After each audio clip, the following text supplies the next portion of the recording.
A thicker area of cloud covering much of Aberdeenshire into parts of Caithness, for example, with plenty of showery rain associated with this. That is accompanied by stronger winds, but winds will be lighter through eastern parts of the UK during the day, with plenty of sunny spells. Not too bad at all, but further west the weather deteriorates once more. The next Atlantic frontal system moving in, bringing wet and windy weather by the afternoon, particularly for Northern Ireland, Wales and the southwest. Strengthening winds, coastal gales, and that sweeps through overnight.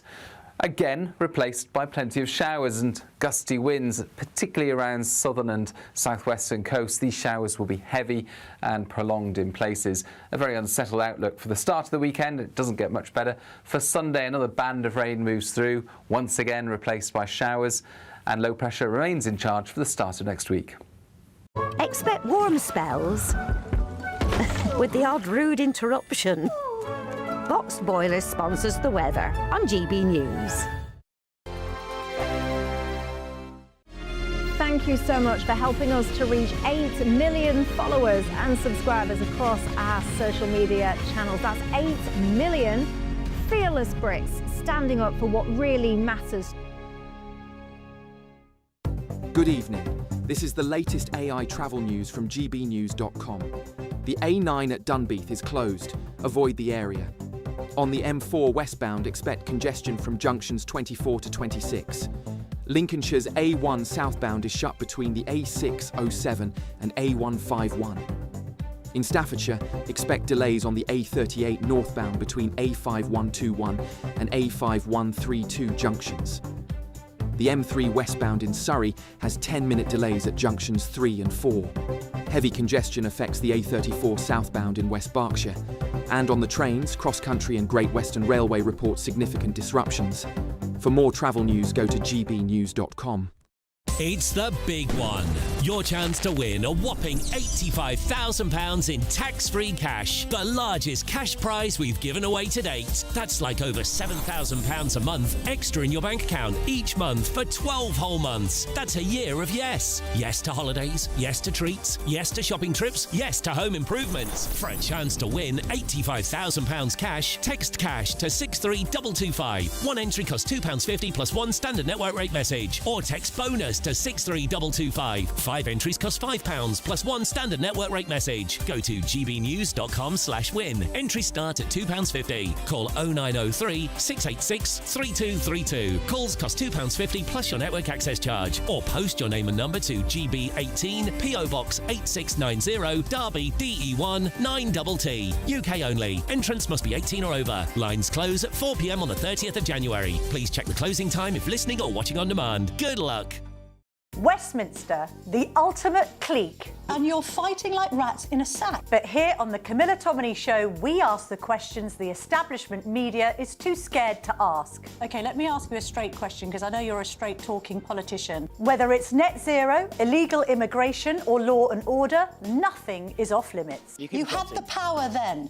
Yeah, as I and say, now you've lost it. That's the Camilla Tominey Show, a politics show that's fearless. But no, let me finish my question if you don't mind, because it is my show. Sundays at 9:30, only on GB News, the People's Channel, Britain's news channel. Join me, Nana Akwe, for an informative, interactive news programme with a difference. It's fun. No, he didn't say that, Dave. I'm so surprised. I think there's an element of truth to that. Join me from 3 p.m. every weekend, only on GB News, Britain's news channel.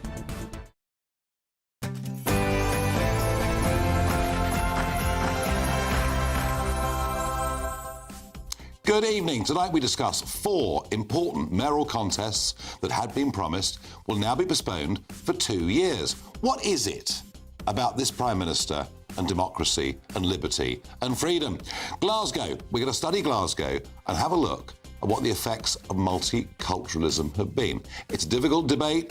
No doubt anyone that dares touch it will get shouted at. But the numbers I'm going to give you will literally astonish you. And we'll go down under to Brisbane and talk to the great Alan Lamb about the Ashes. Can England salvage something after the first disastrous Test match? All of that and more. But first, let's get the news with Tatiana Sanchez.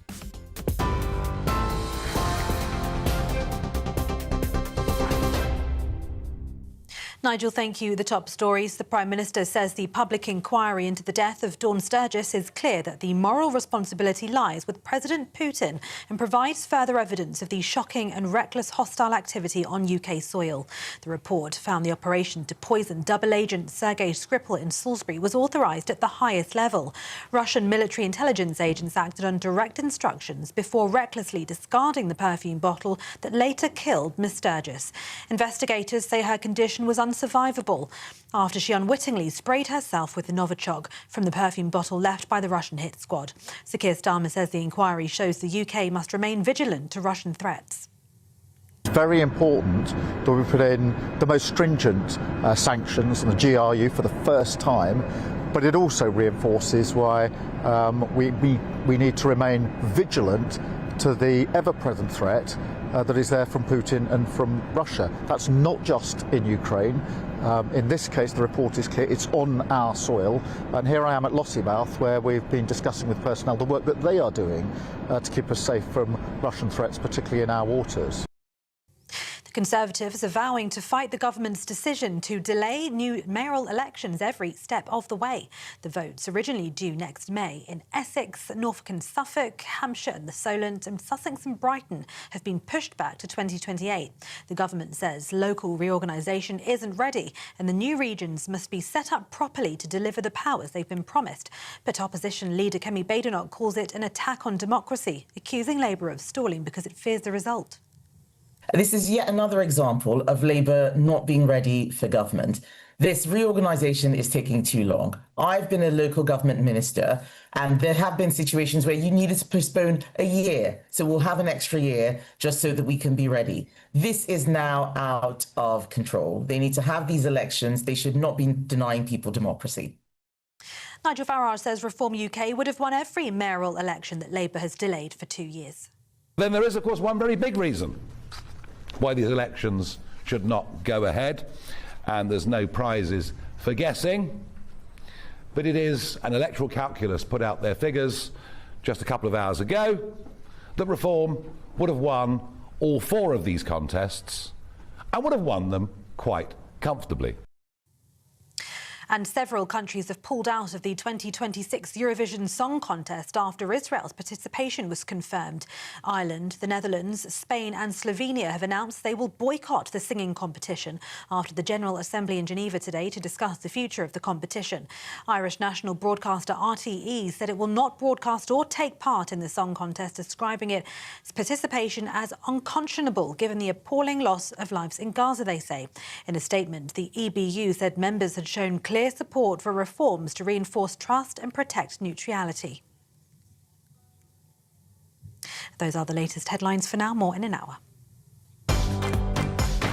Take the GB News family with you on any device. As long as you have an internet connection, tune into GB News anywhere on the planet or beyond.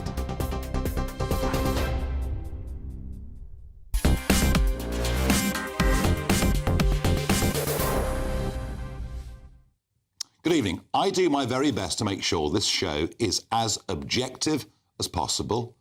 We have guests from all opinions, but I'm never afraid to give my view. Tonight's first debate, I will admit, I have a very heavy vested interest in, and that is the mayoral contests that were due to go ahead. There was going to be a mayoral contest in Suffolk and Norfolk combined, in Greater Essex, in Sussex and Brighton, or Sussexes and Brighton, and in Hampshire and the Isle of Wight. And Reform did announce their candidates just 2 days ago, and we fancied our chances in all of them. But this is what unfolded this morning, starting in the House of Commons at 10:30 this morning with Fran Buller, who is the local government minister. Parliament is minded to hold the inaugural mayoral elections for Sussex and Brighton, Hampshire and the Solent, Norfolk and Suffolk and Greater Essex in May 2028, so that these areas have the opportunity to conclude their local government reorganisation, to build strong, effective unitaries, which is what we want to see, and to establish their strategic authority before their mayor takes post. Well, there we are. And that decision was backed up by Josh McAllister, a junior education minister, later on in the morning. We're reorganising local government and strategic authorities as a country because everything's too centralised. That needs to be done with care, and it needs to be done methodically. That's all we're talking about here. People are still going to be going to the polls in May next year. They're going to be going to the polls in May the next year. We have local elections in this country all the time. That is not changing. And the Prime Minister, on a visit to Lossiemouth today, gave us his take on why these elections, and bear in mind that 7 county council elections last year were postponed for a year. This was the PM's take on why this will be postponed for 2 years, not 1. There are various arrangements being put in place to ensure all the elections could take place at the right time, depending on the configurations of the council and other arrangements. How fortunate we are to have a Prime Minister with such charisma. Now, look, I am not happy about this at all. I think it's outrageous. I think it's monstrous. And as I was told by a very senior figure of an Essex council this morning, we are ready for these elections. We have prepared for these elections. And across the county and Greater Essex, we've already spent many millions of pounds. So let me ask you, why do you think they're doing it? Tweet #Farage on GB News or email farage@gbnews.com. It's been a funny old week, Lord John Cryer, hasn't it? Former chairman of the Parliamentary Labour Party. I mean, it does seem, we have had an attack on, well, as I see it, jury trials. This morning we wake up to newspapers telling us there'll be surveillance cameras even in small English villages. And elections again being postponed because, frankly, they fear the result. It's never a dull moment, is it, really? Well, that's true. I will grant you that. I'll come to the elections in a minute. On the jury trials, I mean, personally, I haven't got a problem with that because we've got a backlog of 80,000. Only 3% of criminal cases ever go to in front of a jury anyway. I mean, it's not ideal, but we've got to have some way of tackling that backlog because people are waiting years. Witnesses are dropping out and trials are failing to go ahead for that reason. Very often victims are dropping out. On the surveillance cameras, I think we're going to come to that later. But we will in more detail, yeah. Yeah, I'm not happy about that. That doesn't sound like a good move. On the mayoral elections, the question is there going to be democratic representation? Yes, there is, because elections within those areas are going to go ahead. So your local council, say if you're in Essex or Sussex or in the other two, you'll be able to vote for your local councillors in the existing council, but there will then be a strategic authority, which will be a kind of... It's what we used to call a shadow authority. Yeah. When the Greater London Council was created.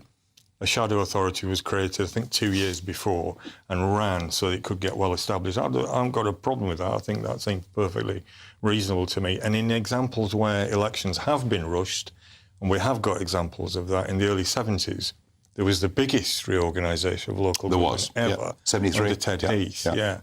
And I remember it because I grew up in Keighley, and Keighley became part of Bradford, which was very controversial at the time. Actually, it still is to some extent.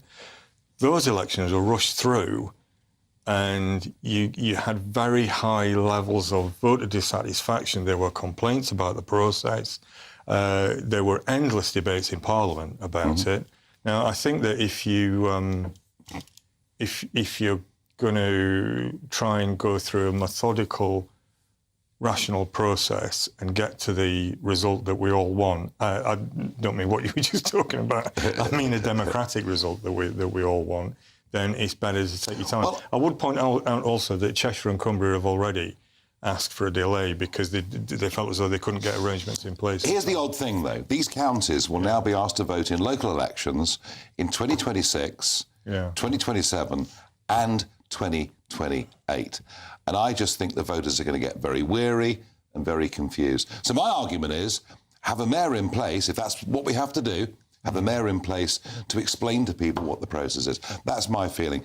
Alistair, I mean, and I mention jury trials. And yes, we will, as John rightly says, do surveillance cameras in more detail. But there's just something about this government that wants to control, and I feel just take away decisions from us. Yes, I mean, look, all the signals, all the moon music is deeply authoritarian, I'm afraid. And I'm quite worried about that. Without exaggerating things, I'm very worried about it.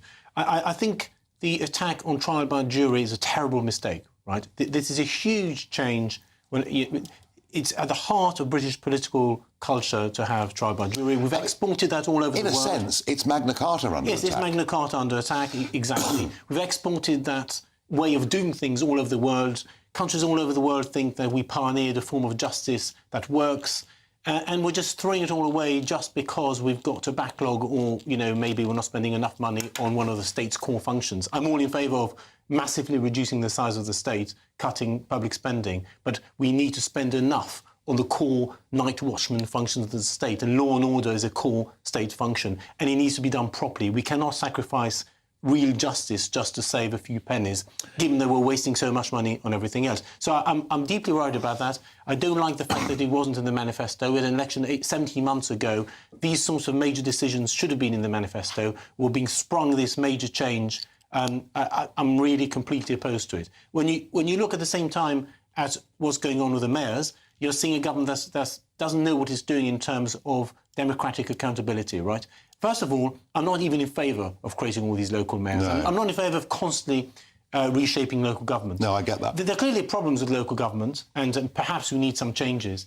But what I see is year after year after year of constant changes, semi-devolution. And endless elections. Endless elections, a creation of endless new structures. People don't really understand these structures. A lot of local identity keeps getting messed around. So I'm not really in favour of all of this. But if you're going to have mayors, then you should have the election. When you say you're going to have the election, and I can't see why it needs to take two whole years to delay all of this. That's my point.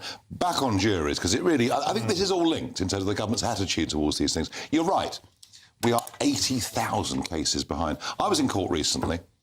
Chap across the channel wanted to kill me, and there I was in Southwark Magistrates. And I was there with the cops. And the trial was due to start at a certain time. Oh, they said, well, he might be late, because Serco often deliver late.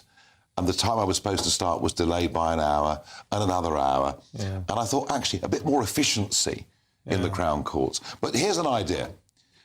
For the minor cases, why don't we, and it will cost money, but why don't we reopen the Magistrates' Court, put a big pitch out to all the retired lay magistracy, and in a sense, they're a jury, because there are three of them that make a decision.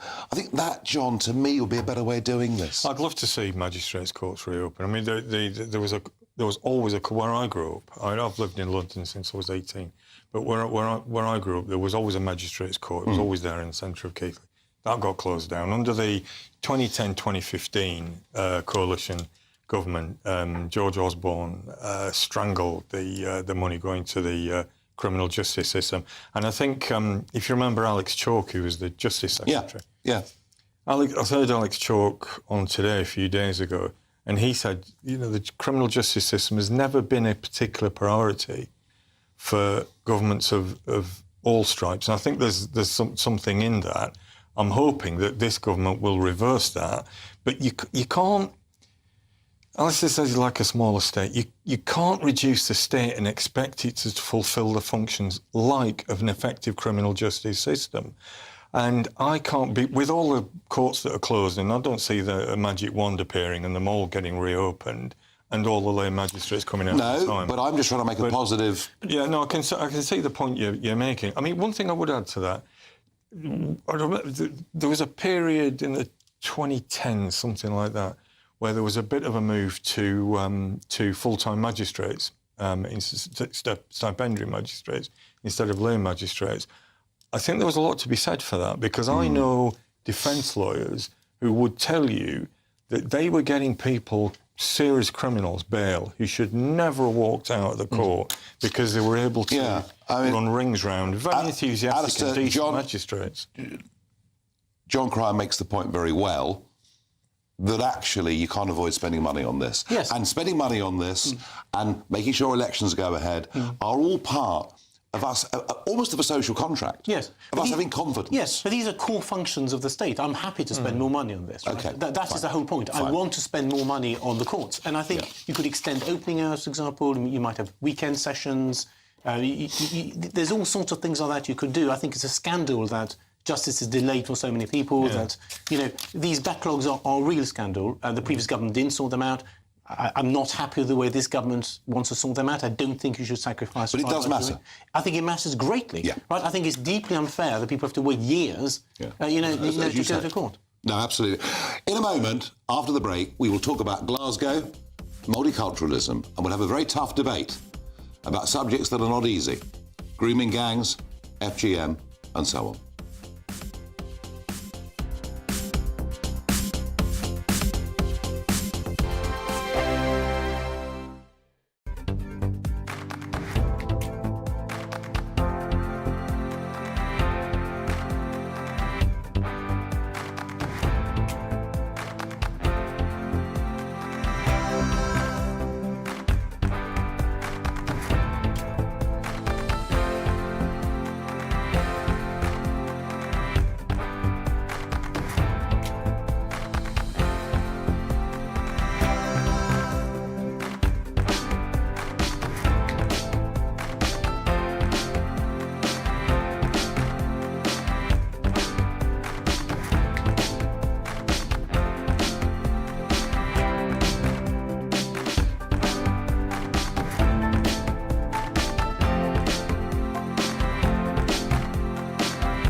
Mornings don't have to be tiresome, especially if you have the right company. Wake up to news as it happens, opinion and debate, and of course, a little bit of entertainment too. Because when the kettle's on, we're on. That's Breakfast on GB News, a show worth waking up for. Every morning from 6 a.m. Only on the People's Channel, Britain's news channel. We'll spread the news, you spread the word. From the school run to the home run, watch a new show for all of Britain. He can say whatever he wants. A straight-talking show where all voices are heard. And, when are we going to stop talking about smashing the gangs and actually do it? With the stories that matter from every part of our country. There's a bit of a crash landing there for your Chancellor. Bold, fearless and standing up for you. That's me, Martin Daubney, 3 p.m. till 6 p.m, weekdays, here only on GB News. The People's Channel, Britain's news channel. Westminster's full of talk, but out here, it's the real world. Am I allowed to talk No, now? that's it. This is where it matters, real people and real lives. That's what politics is all about. In fact, has Trump made a good start? No. Straight answers, no spin, and just a couple of pints. How many fingers have I got up? About 10. So join me for Lee Anderson's Real World every Friday at 7 p.m, only on GB News. The People's Channel, Britain's news channel.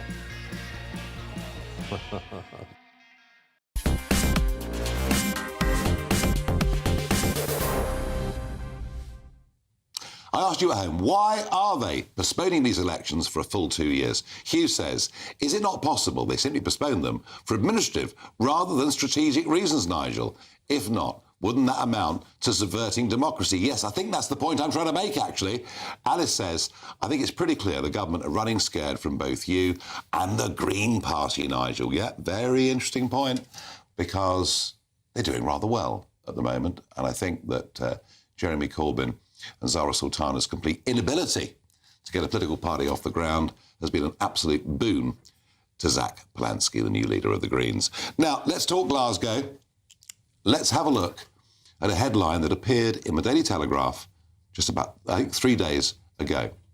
I could not believe this when I read it. Nearly 1 in 3 children in Glasgow doesn't speak English as a first language.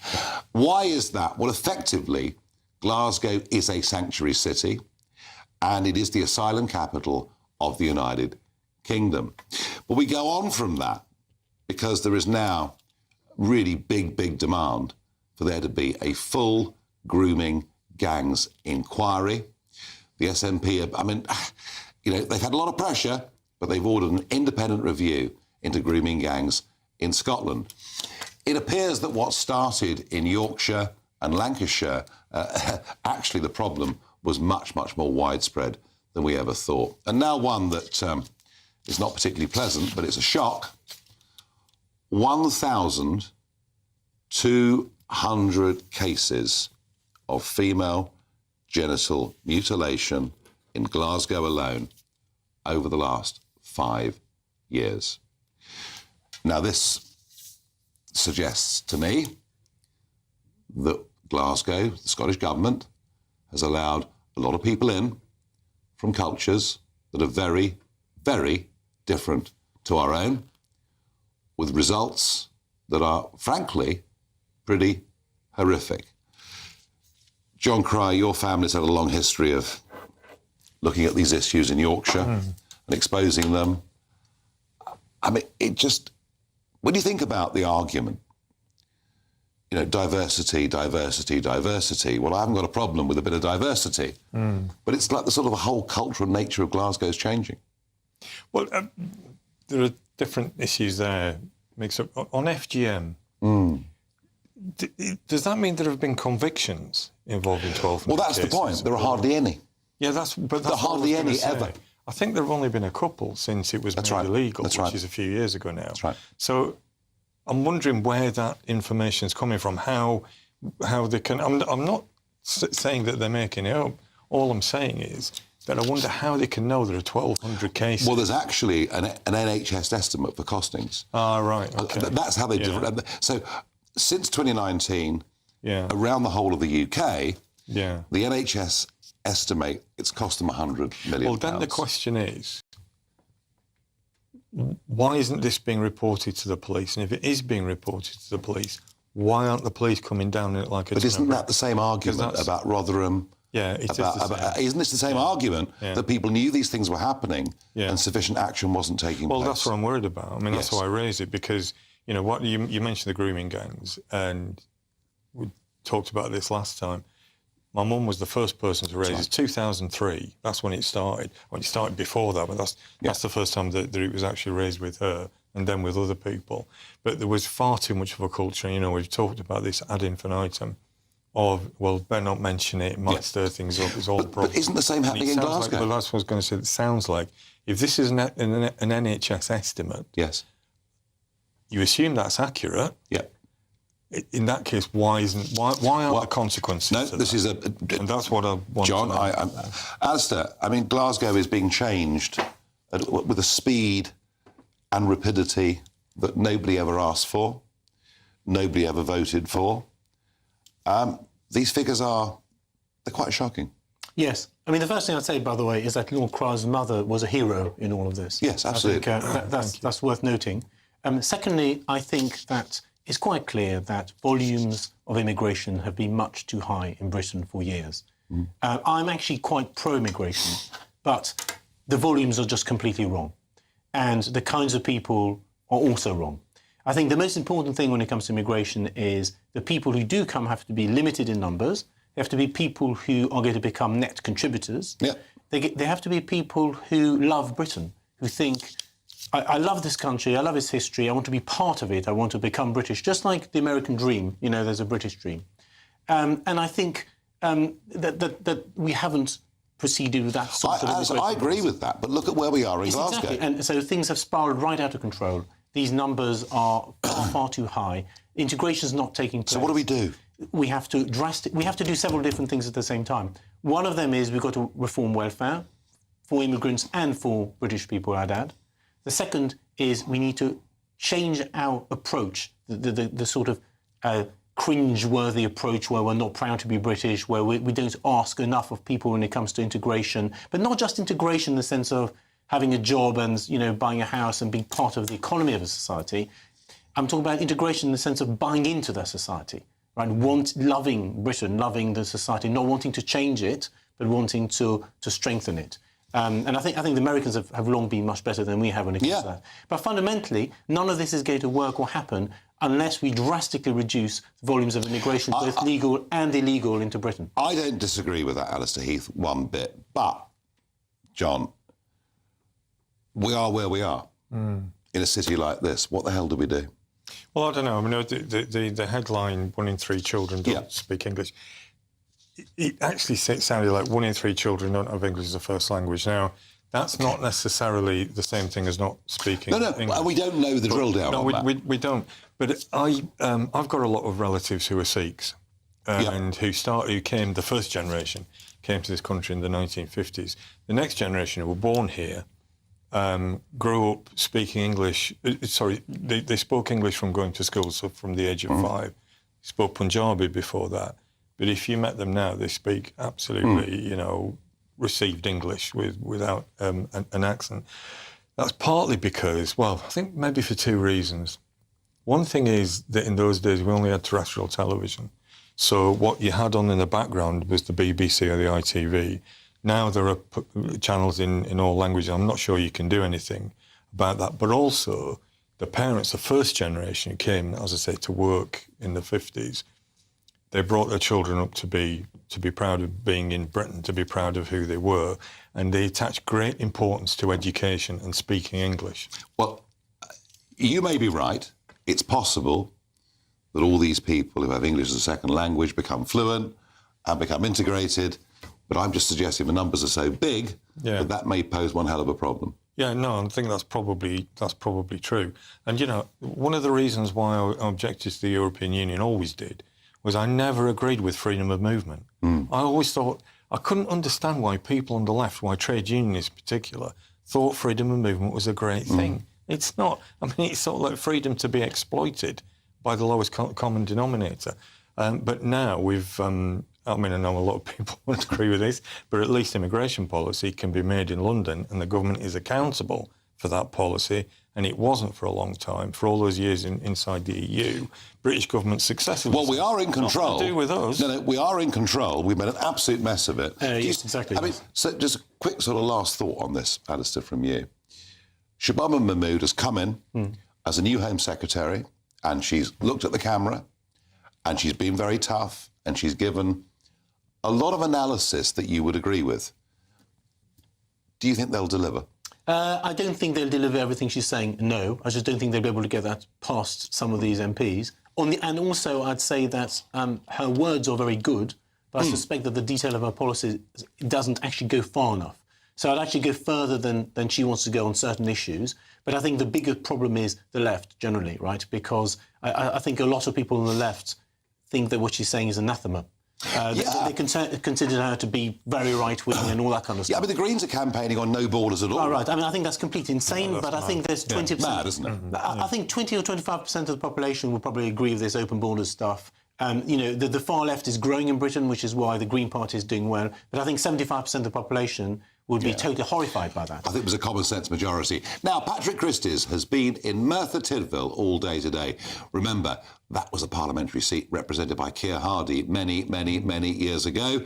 And he'll be presenting Patrick Christys tonight live at 9 p.m. from what looks like a social club in Merthyr Tydfil. Well, hello, Nigel. I am here in the Labour stronghold of Merthyr Tydfil, a seat that Labour have held for over 100 years, a seat that was Keir Hardie's, the first Labour MP in Wales, the man that our current Prime Minister is actually named after. But as you are well aware, the polls tell a very different story. We're going to be coming live to you 9 to 11 p.m. from this wonderful Penydarren Social Club, speaking to real salt-of-the-earth people. But follow me, because I've spent all day talking to farmers, talking to business owners. I've spent all day talking to factory workers, trying to get a feel for why this area is shifting in the polls. And it's a fascinating case study. And if you just follow me in here quickly, we might have a little surprise for you, because we've got a wonderful Welsh choir. Carry on. We've got a wonderful Welsh choir who are going to be performing for us this evening. Look at this. So, we've got loads on tonight.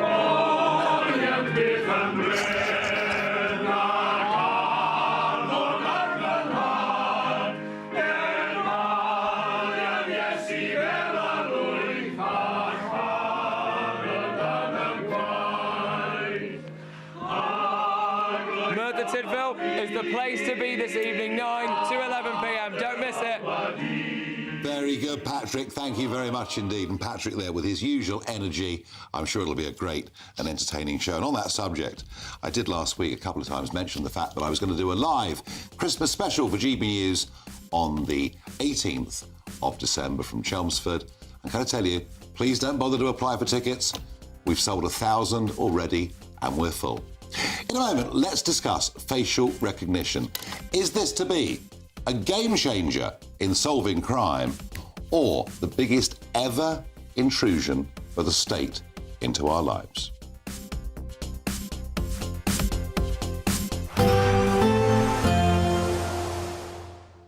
Can't wait to get in that sea. Lovely and warm. Just like the feeling of having great travel insurance. All Clear Travel Insurance sponsors GB News Travel Destinations Forecast.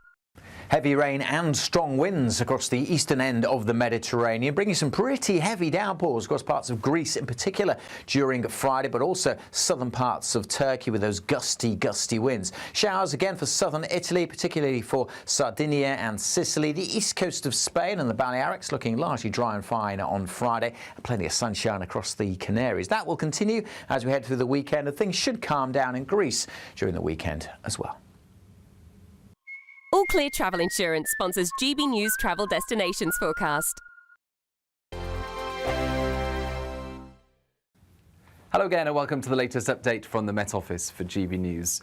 Rain clearing during the next 24 hours. Showers still remaining in some western areas, but clear spells for many. And under those clear skies, patches of frost and fog will form overnight.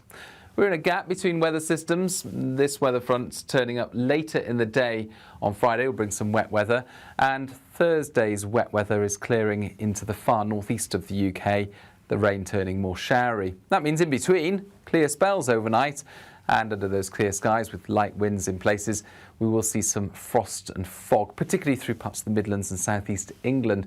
Those fog patches slow to clear through the morning on Friday, could be tricky on the roads first thing.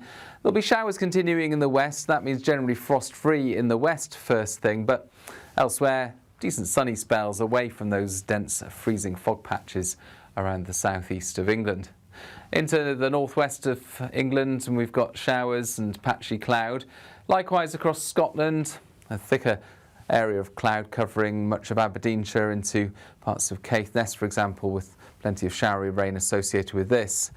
That is accompanied by stronger winds, but winds will be lighter through eastern parts of the UK during the day with plenty of sunny spells. Not too bad at all, but further west, the weather deteriorates once more. The next Atlantic frontal system moving in, bringing wet and windy weather by the afternoon, particularly for Northern Ireland, Wales and the southwest. Strengthening winds, coastal gales, and that sweeps through overnight.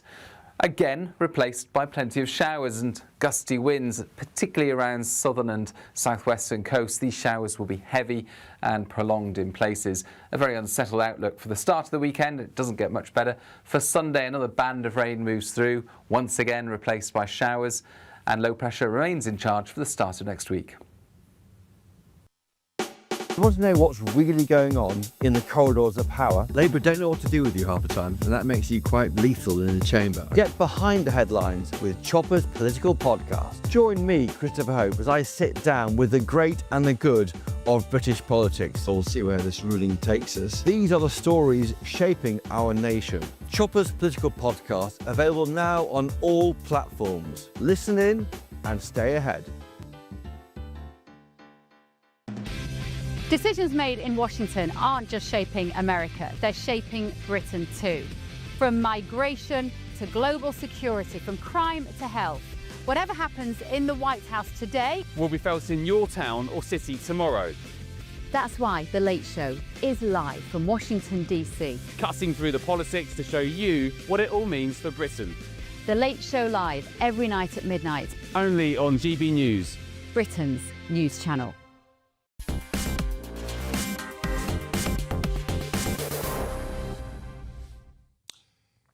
Take your minds back to July 2024. Just a few days after becoming Prime Minister, this is what Keir Starmer had to say outside number 10 Downing Street. You have given us a clear mandate, and we will use it to deliver change, to restore service and respect to politics, End the era of noisy performance. Tread more lightly on your lives. And unite our country. Did you hear that? We will tread more lightly on your lives. Well, I'm sorry, I don't believe it, because now there is a plan for facial recognition cameras to be rolled out in every town centre. In fact, some suggestions saying it could be even in every small village. I'm joined by Luke Roberts, advisor at the Centre for Science and Policy, Cambridge University. Hello. Just talk us through what's proposed. So it seems that the government has already done small-scale trials, and now they're saying, can we take that national? So it's a scalability question. So live facial recognition means that you've got cameras monitoring in real time faces and using algorithms to detect people who may be on a database. So if I can put it this way, think of it like a big fishing trawler that's going to sweep up lots of data, and it's going to catch some sharks, definitely, within that, but some whales probably will never get caught. And some really small stuff won't happen as well. So it is a real, from a policing perspective, it looks like a really simple solution to a very complex problem because it reduces costs and allows them to target specific individuals that are already known. Yeah, but I mean, 12,000 people last year had a knock at the door over things they'd said on social media, as opposed to having physically done anything wrong. Isn't this potentially quite dangerous? I think if we step out into big picture world for a second, I think the real challenge is this. If you are getting rid of police and crime commissioners, so you're losing democratic elected representatives within the criminal justice system. In theory, the new mayors would take on that role, but that's been postponed for a couple of years. So, OK, so we have an accountability gap. Let's call it that for now. If you're also thinking of reducing trial by jury, again, you're losing public insight into what happens in the criminal justice system. So I think the big danger is that we are going towards the point where the algorithm is how justice will be delivered. And I think there's a big question about who has oversight and who has governance of that at this particular moment in time. And who would? Well, I think this is... The danger is that the technology always leads the policy. So what you end up with is the afterthought of how does this get regulated, where do the ethics stand? And the big danger that I see is that with the amount of money the government wants to spend, which is something like 16 million on this, you're going to get basically system lock-in. Like, we've already spent the money, now we'll figure out how to regulate it afterwards. And the bigger databases become, the greater the risk, of course, of hacks. I think I wouldn't be so worried about the hacks. Like, yes, you're always going to have those types of breaches, but I think the fact that something like 7 million people have their faces on a police database somewhere already, which is quite a huge amount. This is what I mean by the trawling effect. 7 million already? Yes, I think that's according to police records. Good Lord. So it means that, you know, you have to train these algorithms on something, and they're training them on us. Wow. And so going back to your point, where is the governance and accountability? Because the technology is moving. John Cryer, you know, long career in the Commons and the Lords. Nobody ever voted for this. There's 7 million of us already, apparently, that the police have on facial recognition. I find that extraordinary. Yeah, no, it is extraordinary. I mean, this is quite new to me, and my initial reaction is that I've got serious reservations about this. You said that there's planning to spend, Luke, £60 million on it. Yeah, so 16 million. So if they've already spent, I think it's something like 3.9 on some of the pilots, like the technology, the vans, etc., the training. But if you want to go to scale and you want it national, you're going to have to spend a lot more money, procurement. But I mean, what price freedom is what I would say, Alistair. Right. Well, I agree with that. I am totally against this. So am I. I mean, I just think it's a gross violation of privacy. You know, there's a presumption of innocence. The presumption is that I should be able to walk around in the streets and I should I should be anonymous. People should not immediately know who I am. There shouldn't be cameras following me around and my name just flashing up and so on. And the problem is you start off using police databases, but then you extend it, don't you? And also, John, just a quick thought on this. With this and digital ID, we won't be very free, will we? Well, no. I mean, I can see the arguments for digital ID, but this, I can't see the arguments for this at all. I see, you know, I've always been a great supporter of democratic accountability. Yes, which is the point. All are. Actually, the point that Luke was raising. I don't see how this is going to be very... That sounds a bit rich coming from the member of the House of Lords, doesn't it? We'll forgive forgive you. We'll forgive you. It's a revising chamber, let's We'll put it forgive that way. But we'll certainly have to revise this a hell of a lot. Yeah, absolutely. Luke, I want to give you the final thought on this. Does this turn us into China? Well, having just been in Shanghai and had to have my fingerprints taken at various points, you know you are giving your data over to have access to that country. I think the challenge that we face as society is, to some extent, we give our faces over every time we walk into a shop and they have CCTV monitoring us. The question becomes, what happens when they get it wrong? And can you remember other big technological projects where things have gone wrong? And what does it take to rectify them is the challenge. So can we get ahead of this? And of course, in China, it's not just facial recognition, listening posts. Yes. Huawei listening posts, listening to what you say, just in case you criticise the regime. Luke, thanks for coming in and being so articulate on this. Now, this Christmas, we really are putting on a really exciting event, and we want lots of you there too. Saturday, the 13th of December, you're invited to join GB News for our Carols by Candlelight concert. For your chance to be with us, you can apply for tickets by scanning the QR code on your screen right now, or going to gbnews.com/carols, and the concert, which, if you want to attend it, will be broadcast on Christmas Eve. In a minute, we go down under to Brisbane. We get the legendary batsman Alan Lamb on. We talk about the Ashes, and I tell you what, there's somebody really pleased we're doing this, because Lord Cryer is a cricket nut. The Ashes in just a moment.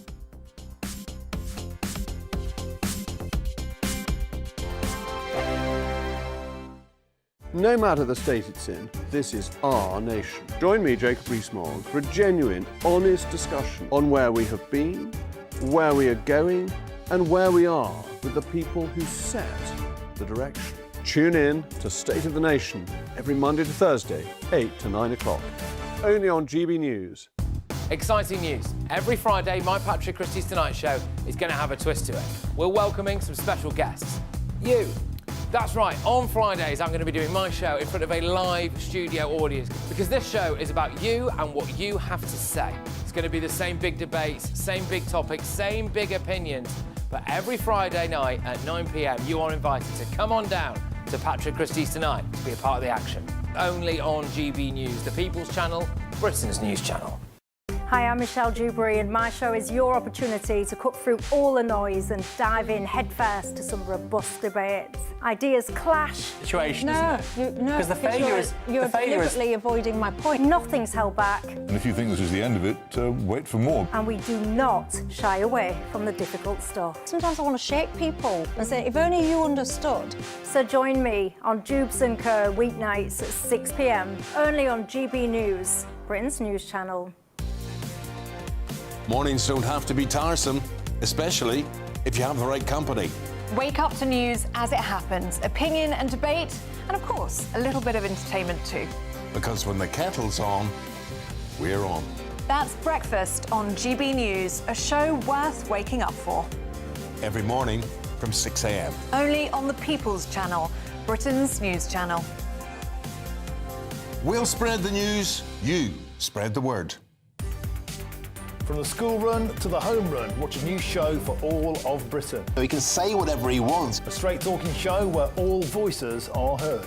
And, you know, when are we going to stop talking about smashing the gangs and actually do it? With the stories that matter from every part of our country. There's a bit of a crash landing there for your Chancellor. Bold, fearless and standing up for you. That's me, Martin Daubney, 3 p.m. till 6 p.m.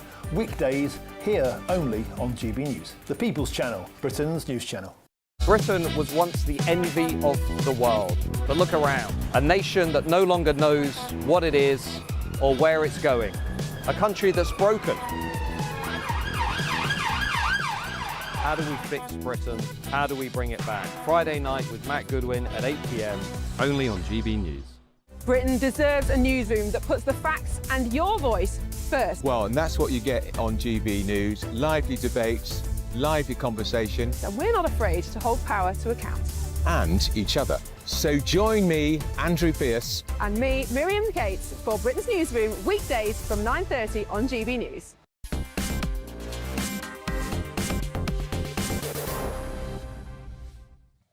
It all started back in 1882 and England v Australia at cricket. It is one of those great epic sporting battles. And, you know, it's one of those things, whether you like cricket or not, it is simply enormous. Now, I'm hoping we've got Alan Lamb joining us, former legendary England batsman, a man who played with Botham and some of the greats of the day and who faced the fast bowling like a lion. And Lammy has woken up for us early in Brisbane. Alan, the first test was a complete disaster. How's it looking for the day-night game in Brisbane? Morning, Nigel. Yes, it was a disaster. I couldn't believe what I was seeing, but I think that the boys have regrouped and they played good cricket, yesterday. Unfortunately, it got off to a bad start again, and I really thought, wow, we're in a bit of trouble. But Joe Root, innings again, just shows you why he's the world's #1 batter. He proved to the Australians that, listen, he can score hundreds in any country, and he went and got that monkey off his back, and what a brilliant innings. No, it was. And Alan, when you've lost so... I mean, you've been inside. I remember the famous West Indies test matches, and you've been in victories and losses. Psychologically, can England turn this round? Yes, I think they can. I mean, Stokes is one heck of a leader, and he got the guys thinking, back the mindset. They got the right mindset again after having that disaster in the first test. I think the mindset he got back into to say to the fellows, listen, we can win this next test match, but we've got to win it. There's no other option. Yeah. And yesterday they proved it. No, brilliant. Well, Lammy, my eldest son is there watching as many days as it lasts, and I will. Right. I'll give him your number, and make sure he buys you something. Right, definitely. We look forward to seeing him. So let's hope the England bowlers can get it right today, because there's still a bit in that wicket. It went a little bit flat it always goes a little bit flat in the evening, especially when the ball sort of gets a bit soft. So England, hopefully their bowlers can come to the party. Fingers crossed. Lammy, thank you for joining us. Now, I know that, our noble lord here has been itching to talk about... But actually, whether you like cricket or not, it is one of the great sporting contests, isn't it? Oh, yeah, it's great. But I do like cricket, so I get very enthused about it. We were talking about this during the break, that what Alan Lamb just said about this being the crucial game, we're obviously 1-0 down. Yep. If we go 2-0 down, only one team in all the years of Ashes cricket has ever come back from 2-0 down. And that was Australia 1936 under Don Bradman. We went 2-0 up. They came back, beat us 3-2. It's the only time it's ever happened. So people have been saying, why are we making a fuss? It's only the second game. But that's why. You don't come back from 2-0 down. No. Hopefully. No. And the great thing is that it now starts at the leisurely hour of 4 a.m, whereas the previous test matches were starting at midnight. Alistair, not particularly your game. Well, cricket is great, but I after the first test match, I thought that's it. It's a total catastrophe. But now, defeatist, you. Well, yes. I've got this gloomy kind of side to my personality, I'm afraid, which applies to everything. But now suddenly I have hope. I have more hope about that than I have about British politics, but that's a different story. Leadership's interesting. So Joe Root scored 100 today, and he will finish up as the highest scorer of test runs in history. But when he was England captain, he won one of his last 17 games. Yeah. Stokes took over as captain with the same team and won 8 of the first 10. Yeah. Leadership matters in life, doesn't it? Leadership's absolutely crucial. You look at the 1981 series against Australia, when we started. I think Botham was captain to start with. Not for long. He could. I mean, I think we lost 2 games. Yeah, he got to start sacked. with, yeah, and he couldn't cope with it being the all-rounder, the pivot of the team, and the captain. Then Brearley came back, who was way past his prime as a player, and then we ended up winning the series. We won 2 great tests, and I'll never forget that. Bob Willis's 8 for 43. Where was it? Edgbaston, I think. Headingley. Was it Headingley? Sorry. Headingley. Yeah, one of the great bowling spells I've ever seen. He loves his cricket, Jacob, doesn't he? As do you. As do I. Now, were you up at 4 o'clock this morning? I wasn't up at 4 o'clock this morning. Why not? I know. I'm not sufficiently patriotic. I imagine all Reform supporters were up at 4 o'clock. I was there. Of course I was. You never sleep. Well, I haven't got time. But isn't it... What I think is really interesting about how they batted yesterday is that they said they wouldn't change, and then they did. It's very political that they say we're not going to U-turn, and then they do a U-turn. And there was a period in the day when actually the scoring was quite quiet. They were steadying the ship. They weren't doing aggressive baseball, and they recovered from a poor start, mid-order collapse. I mean, classic England. Yeah. Good wag of the tail, and of course, Joe is a wonderful batsman. Yeah, no, listen, it's great. Continuing with the sporting theme, football. Are you a big football fan, John? No. But I tell you Boxing, what, cricket, rugby... But I tell you what, there's a major sporting event coming up next year because the World Cup football is going to be in the United States of America. And Trump is just completely behind this. And I just get this feeling, and I'm going to ask Alistair this question because it's slightly different, that the Premier League... OK, football's bigger than cricket, although cricket is growing globally and growing quite quickly in many ways. Yeah. But the Premier League, Alistair, is one of our great exports. If you get into a taxi in Washington, D.C. with an English accent, one of the first things they'll ask you is which team do you support? And they mean Premier League. And this government wants to put in a regulator. Yes, it's insane, it's absurd. I mean, it's a major success story, it's a major private sector success story. Yeah.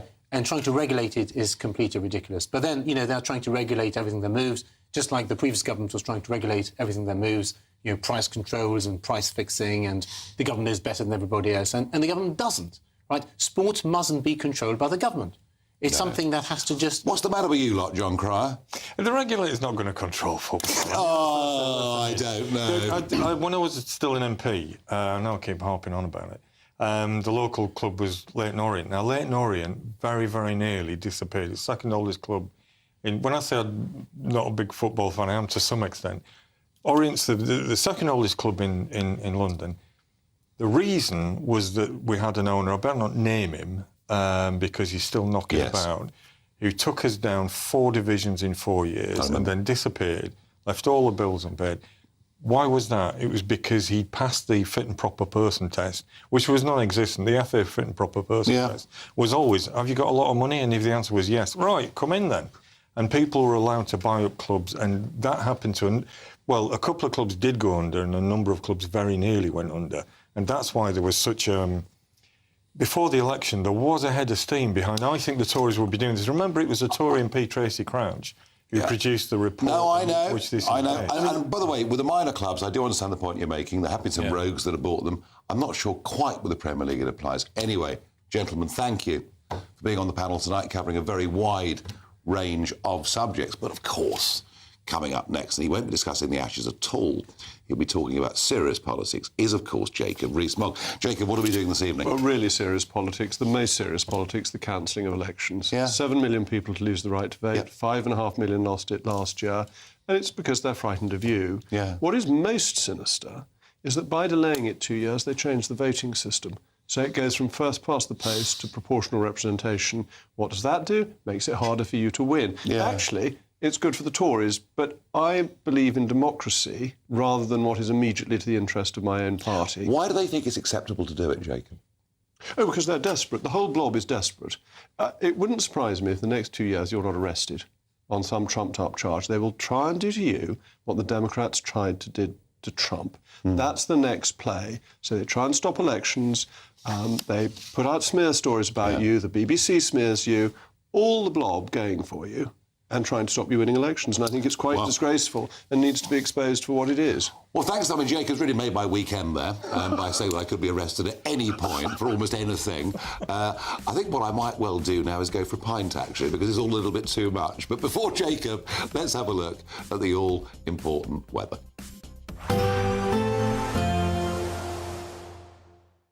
Expect warm spells with the odd rude interruption.